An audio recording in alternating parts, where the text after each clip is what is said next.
Please welcome author and journalist Eboni Williams.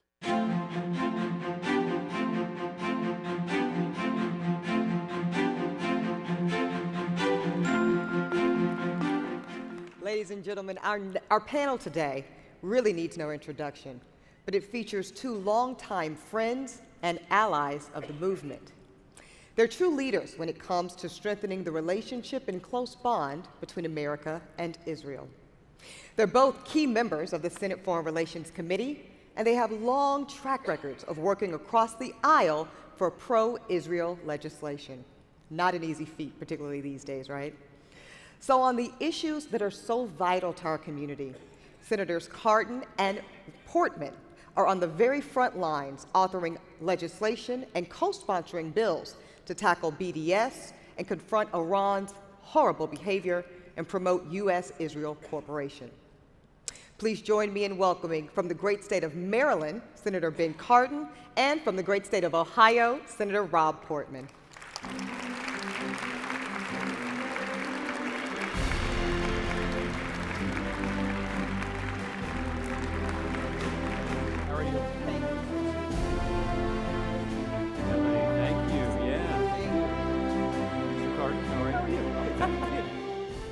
This is going to be fun, right? Oh, yeah. Yeah. So the two of you have really done almost the impossible. One a Democrat, one a Republican. Yet you're both efficient legislators that also share a deep friendship and values when it comes to getting things done here in Washington. Again, not an easy feat. You've even worked on bipartisan political legislation. How do you do it? Well, first, if I might, thank you, AIPAC, for staying the bipartisan path for the support of Israel, which is critically important to their relationship. Senator Portman and I just follow your model of bipartisanship, and we appreciate that.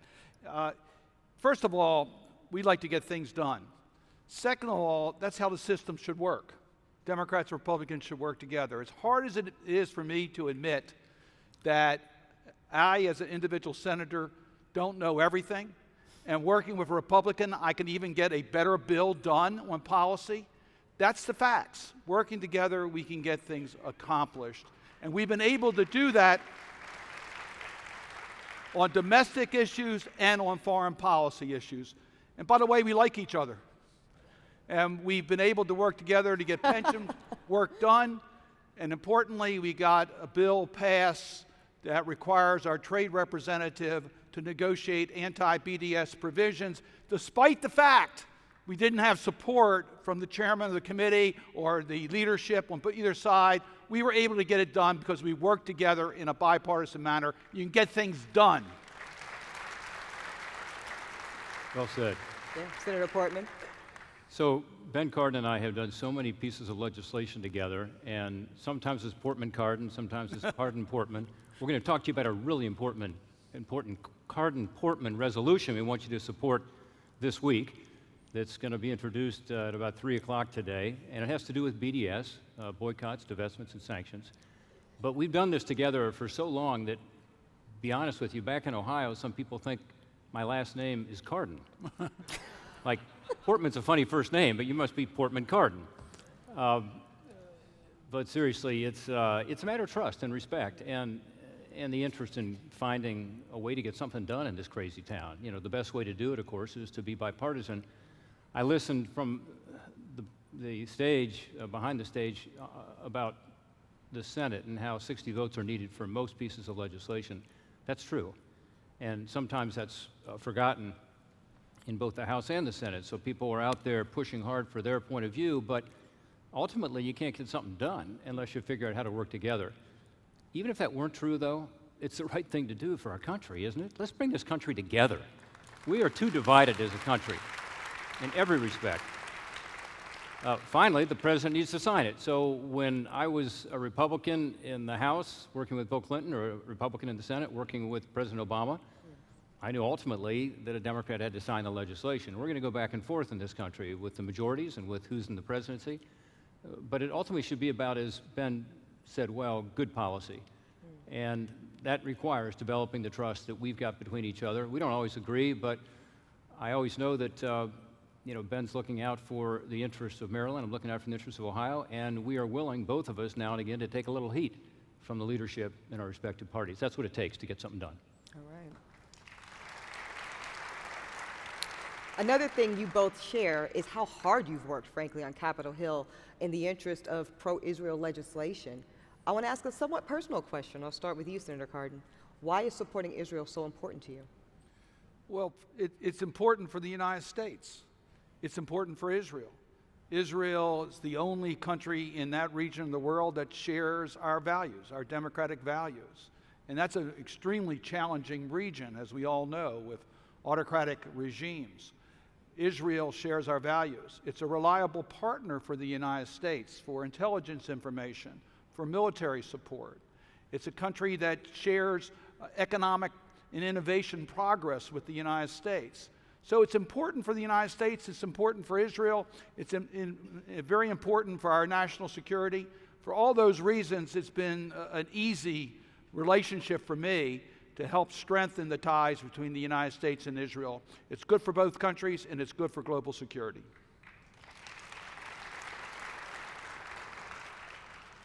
Well said. And let me just jump right to BDS, because I know that's what you want to talk about today. So Ben and I share this deep commitment to the U.S.-Israel relationship. And we share that commitment for the reasons that Ben stated, which is Israel is our greatest ally in the Middle East. I would argue one of our greatest allies in the world. Our information sharing, particularly on the intelligence side, is unprecedented.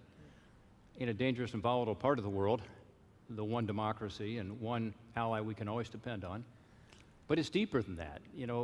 Ben has been to Israel many, many times. I've had the honor of going there with my wife, with colleagues of mine on several occasions. And, it's about the policy, but it's also about the heart. And the last time I was in Israel, I was with my wife, and we had the opportunity to go to Bethlehem, to the Stations of the Cross and the Church of the Holy Sepulchre, and to place a prayer note at the Wailing Wall, all in one day. Just extraordinary. And it's emotions and it's feeling too. It's a sense that we're all connected, and particularly our strong connection to the Israeli people and to their well-being drives us as well. So BDS is, to me, very simple, because it's saying the rest of the world shouldn't be treating Israel differently. We shouldn't be discriminating against Israel. We shouldn't be trying to, as I think is happening now around the world in many places, including at the United Nations Human Rights Commission, trying to delegitimize Israel. Not just economically, it's deeper than that. And we all need to stand up, every one of us, because of all the reasons Ben has stated and because of this deep relationship that we have. Senator Portman, you just mentioned it. You and Senator Cardin here have really worked diligently on specific legislation to target, push back, and fight BDS. I want you to tell me, again, and I'll start with you, Senator Cardin, on this, why that specific legislative effort is critical, and also what that type of BDS campaign means to you, and how damaging is it to Israel? Well, as Senator Portman pointed out, BDS is an effort to delegitimize the state of Israel. It's an effort to force terms on Israel of a settlement that can only be had by the parties talking directly to them among themselves to figure out how to reach peace. The founders of BDS said there is no room for a Jewish state anywhere in the Middle East. This is a clear effort to allow foreign governments and foreign policy institutions to try to control our foreign policy. And lastly, what really gets me engaged on this is protecting American companies. If you allow the BDS movement to move forward, American companies will be intimidated if they do business with Israel. So the legislation that we've authored is to protect against this. And it goes back 40 years with the Arab boycotts. That let us protect American companies, let us protect Israel from being discriminated against globally on their legitimacy as a sovereign state, and let us do the right thing on U.S. foreign policy and not allow foreign institutions or foreign governments to dictate U.S. foreign policy.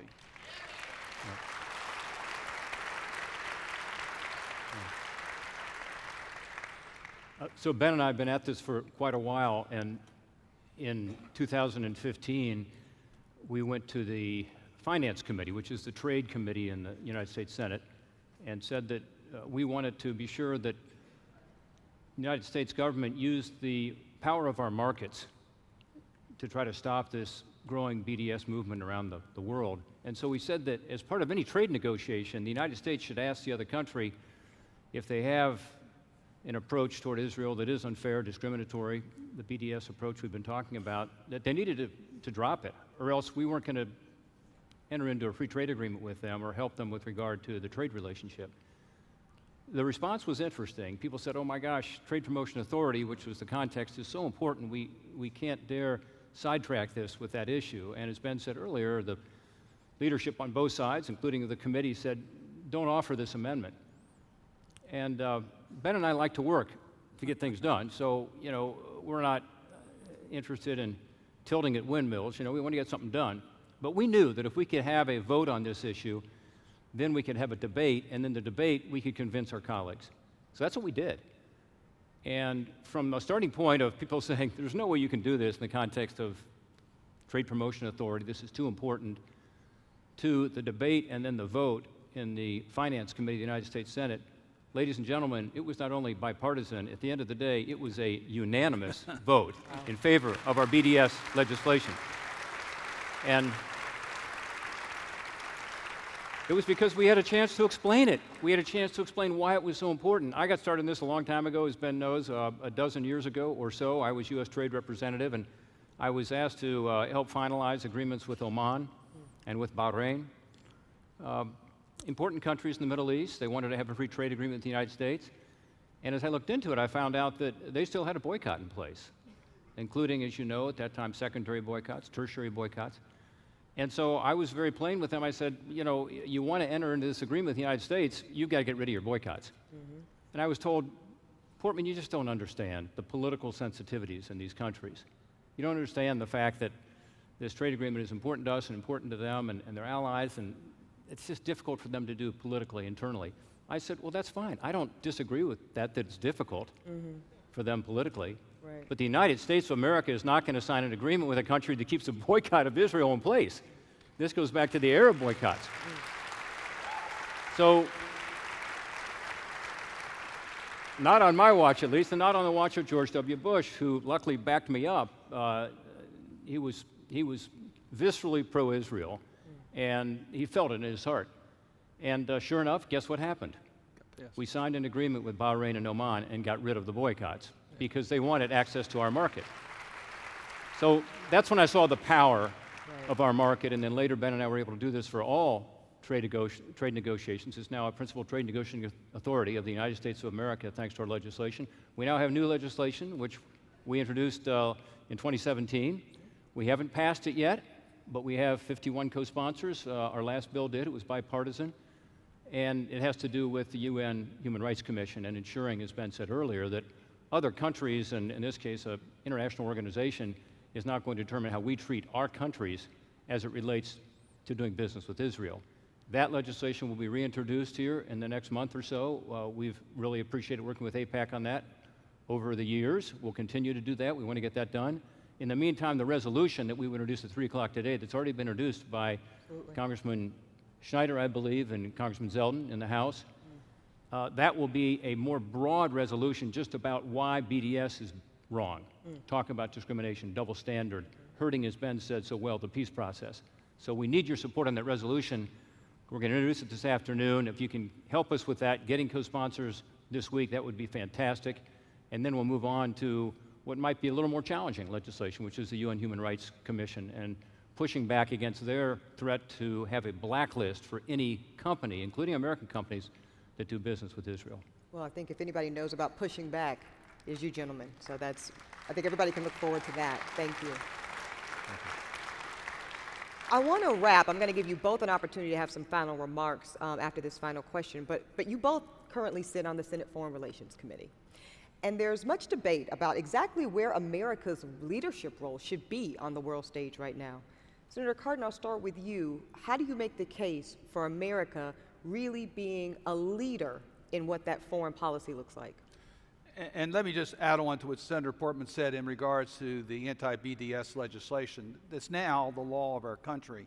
It was very helpful to have the former United States Trade Representative as my co-partner in getting this done, because it really did dispel the myth that you can't use trade as a way to advance a foreign policy objective, such as discrimination against Israel. So thank you, Senator Portman, for your extraordinary leadership on that issue.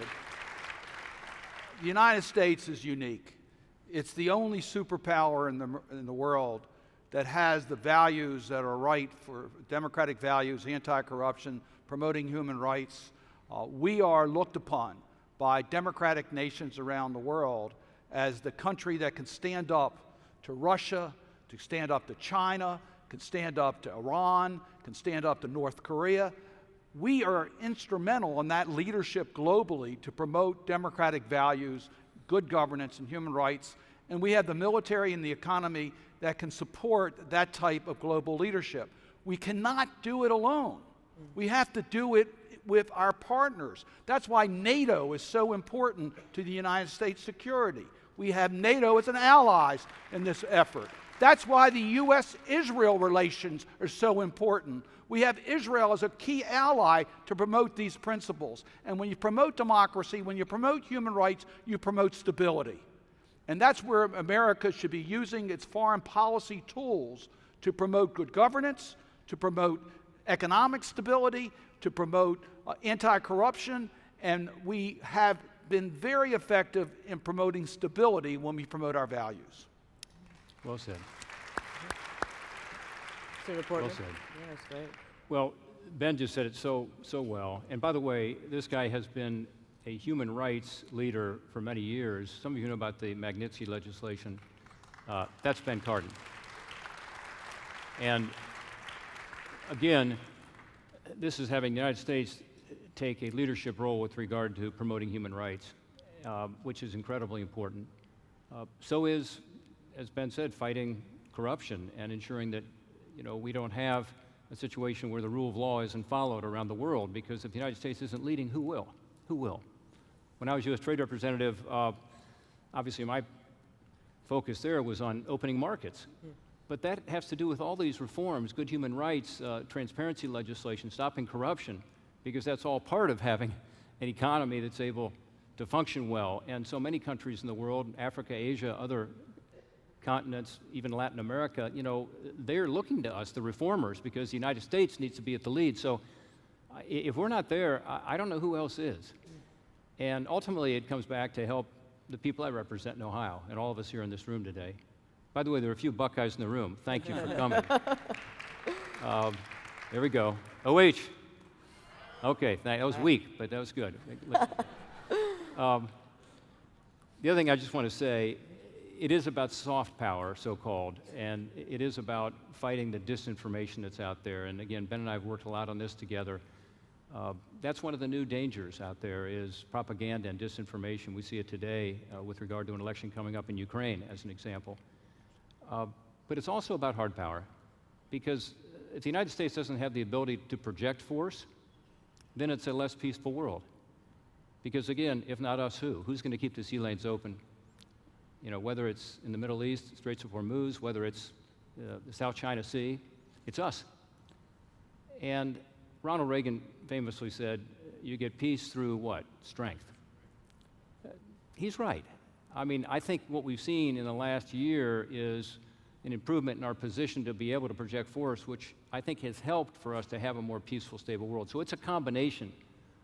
And for Israel, when I talk to my friends in Israel and they say, what's your priority, Rob? How are you going to help us the most? And of course, it's about the aid package and foreign military sales and working together on things like David Sling, any other ways to stop, the incredibly insidious act of people lobbing missiles into Israel, and we want to share in that technology because it's in our interest. But it's also about having a strong military overall to be able to respond. And with all those values that Ben talked about as the underpinnings of it, but ultimately the ability to project force is necessary. And finally, I would say it's a strong economy. If the United States economy isn't strong, if we don't deal with our fiscal challenges, and we don't have these economic growth numbers that all of us want to see, then it's more difficult for us to be everything that Ben talked about, to be a presence around the world so that the United States can continue to lead. And that's why I think AIPAC acknowledging that focuses not just on the specifics, but on this broader interest of having the United States have a strong military, have a strong economy, be able to be that presence around the world that makes the world a more peaceful place, but also helps ensure Israel's security. Very well said. Gentlemen, I think on behalf of every person in this room, I want to thank you specifically, though, for being real-life models and examples of the word we hear so much throughout this conference every year, right? Bipartisanship. We talk about it, we know about it, but you both demonstrate it. And I want to say thank you for your strong and incredible and committed leadership to the American and Israel relationship. Senator Cardin, Senator Portman, thank you both. Thank you. Thank you. Thank you.